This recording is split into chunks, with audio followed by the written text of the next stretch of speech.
сумын 100% хөрөнгө оруулалтаар бус дулаан дамжуулах төв болон уурын зуухан барилга тэгээ гадна шугам сүлжээний ажил явж байгаа. Гадна дулаан холбоотой ажил болохоор ажлын гүйцэтгэл маань 90-95% гүйцэтгэлтэй явж байна.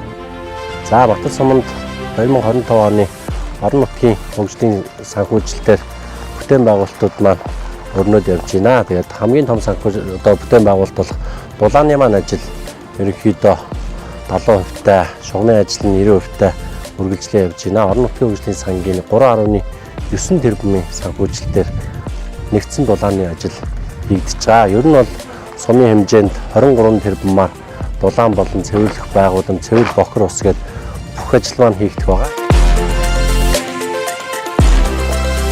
Ард иргэд болон одоо засаг даргын тамгын газрын удирдлагын тушаалуудын хүмүүс бол ерөөд бол агуу сайн хамтарч ажиллаж байгаа. Уялдаа холбоо холбоотой сайн явагдаж байгаа ажлууд маань.